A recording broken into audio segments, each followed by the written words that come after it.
Uy, at sa araw na to, 39 na taon na ang nakakaraan na ideklara ni dating Pangulong Ferdinand Marcos ang Proclamation 1081 o ang Martial Law. Balikan natin ang mga naging epekto ng deklarasyon ng martial law at ang pagkawala ng demokrasya sa ating bansa. Watch this. Sa araw na ito, Setyembre 21, ating ginugunita ang halos ika-4 na dekada ng martial law.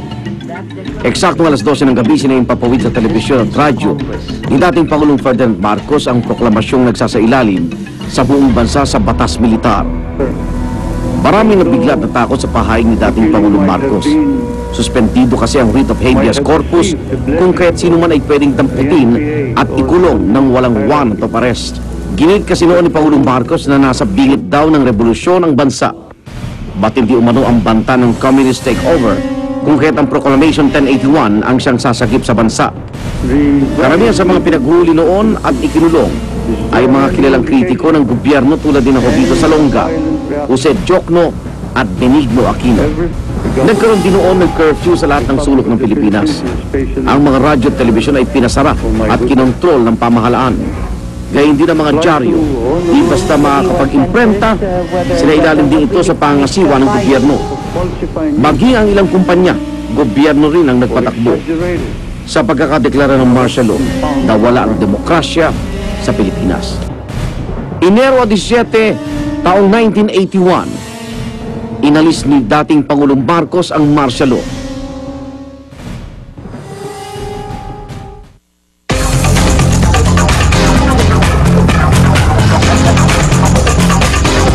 Nako mga kapuso, excited po ang karamihan tuwing papasok ang bare months dahil unti-unti nang lumalamig ang panahon. Pero alam niyo ba mga kumars na dapat mas maging maingat tayo sa ating kalusugan sa panahong ito, lalong-lalo na ang ating mga chikiting dahil mas tumataas ang bilang na may bronchopneumonia sa buwan na ito. Yan po ang alamin natin mula kay Dr. Encarnita Limpi na isang pulmonologist. Good morning po, Doc. Good morning, Susan, and good morning sa ating mga viewers. Yes, una-una po, Doc. Ano ba ang bronchopneumonia at paano ito nakukuha ng isang tao? Ang bronchopneumonia ay isang infection na involved ang daanan ng paghinga, yung airways, at saka yung baga. At kadalasan ng bronchopneumonia, ito ay mas nakikita natin sa mga kabataan. Sa mga bata? Sa mga young age. No? Sa mga matatanda naman, ang mas common naman talaga ay yung tinatawag talaga naming pneumonia. Pneumonia, okay. So ano yung mga sintomas nito para baka ano ba to parang may mga makikita ka agad ng sintomas sa isang tao? Yes, ang mas madalas na simptomas ay yung ubo at kung talagang yung common na bacterial infection, yung ubo nito may kasamang plema, mas madalas yung plema, Susan, medyo may kulay, no? Dilaw, o kaya berde. At kung talagang minsan talagang marami yung plema doon na bumabara sa baga at saka sa daanan ng paghinga, maaaring ang pasyente ay magreklamo ng hirap ng paghinga. Paano mo siya natatransmit? Paano ito nakakahawa? Ang pagkahawa nito is through droplet spray, no? Ayan. Yes, so katulad nung nakikita natin, animation na yan. Yes, kung inuubo yung pasyente o kunyari nag-a-atching, at napadaan ka, malalanghap mo ngayon yung mikrobyo. At doon, malalodge dito sa ating respiratory system. Okay, so ano yung mga dapat nating gawin, para makaiwas tayo dito, lalong-lalo na doon sa ating mga chikiting na madalas nga pong tinatamaan ng bronchopneumonia? So, unang-una dito talaga, kailangan palakasin natin ang ating resistensya, kumain tayo ng masusustansyang pagkain. At ang pinaka-importante, kung tayo ay may sipon o may ubo, kailangan proper disposal ng mga plema. Hindi yung kung saan-saan ka dumudura at saka kailangan tatakpan natin yung bibig natin kapag tayo ay umuubo. Kaya pag umuubo, yung proper na pag-ubo, yan, takpan nyo yung inyong bibig, magbayang kayong tissue or panyo, di ba? Yes. At ano pagkakaiba ng bronchopneumonia sa tinatanong ko kanina? Bronchopneumonia sa asthma? Kasi parang yung binabanggit yung mga simptomas, halos pareho Ang bronchopneumonia is a form of infection. So, ang hika naman ay medyo nandoon na yun sa katawan ng tao, no? Pag, ano ba, pagka may bronchopneumonia, ano ba, may namamagabang parte ng Yes. internal organs ang natin? namamaga na parte ay yung baga mismo. Ito Yan, yan, opo. ano? At saka kasama na rin yung daanan ng paghinga, yung airways. Okay. So, yan o yung kaya medyo nahihirapan Yes, ubo. oo. Ayan. Can you imagine kung ito ang airway Airway mo mo. ay puno ng plema, talagang mahihirapan yung tao na huminga. So, yun yung namamaga. Yes, Oo. ito maga ito at ang baga naman puno naman ng plema o maski ng tubig. Kaya may nilalagnat nahihirapan. pa rin. Kaya Yung- nilalagnat. Yes, lalagnatin kasi may infection siya. Ano po yung lunas natin? Kung magkaroon ho ng bronchopneumonia, yung ating mga mahal sa buhay, yung ating mga chikiting, ano ang dapat natin gawin? Ang pinaka-importante diyan ay yung antibiotics, no? So importante na ang mga tao ay pumupunta doon sa mga doktor para mabigyan ng tamang antibiotics, no? Hindi ho kayo po pwedeng basta-basta iinom ng antibiotics. Ay, naku, may nagmamagaling, Yes. nagdodoktor-doktoran, di ba? Yes. Kasi Naku, oo. kung hindi, magdi-develop lang kayo ng resistance doon sa antibiotics kasi hindi tama yung kinukuha ninyo. More so kung ang ating mga anak ko, baka may mga asthma na, di ba? Yes, Yung mga right, ganyan. oo. Hindi dapat sasabihin, ay hindi, inaatake lang ng asthma niya yan. Huwag ganun. Ay, hindi ho. Kasi pag ang bata ay merong infection, yung infection ang magti-trigger nung hika. Kawawa ho yung bata.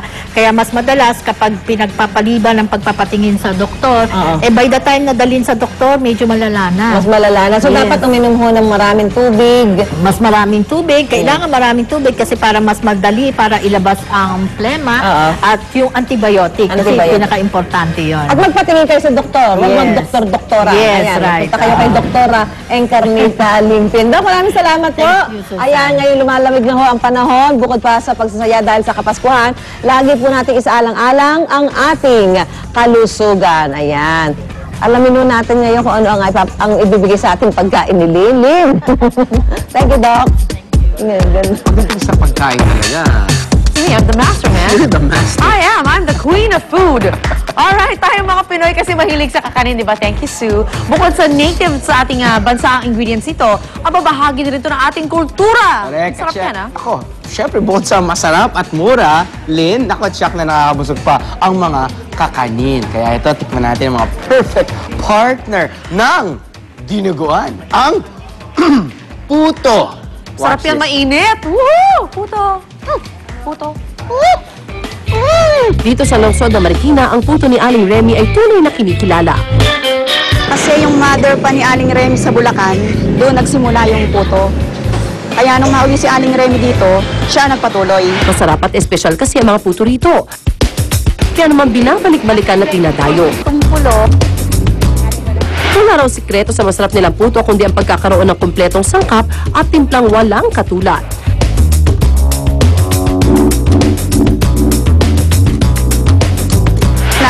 Nagtitimpla lang yan.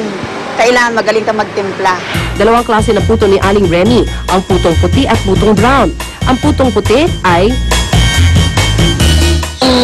Puti, medyo matabang. samantalang ang putong brown ay Yung putong brown, medyo matamis ng konti. umaabot ng 20,000 puto ang kanilang niluluto araw-araw at lahat ito'y ubos pagsapit ng hapon. Normally, mo-order ako marami, pero mimigay ko sa mga friends ko.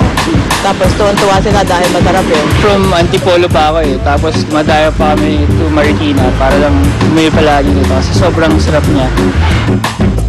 Maging sa ibang bansa, ipinapasalubong din daw ang masarap nilang puto. Yan ang masarap na puto ng luto ni Aling Remy ng Marikina. Tunay na inyong magugustuhan dahil sa masarap nitong lasa.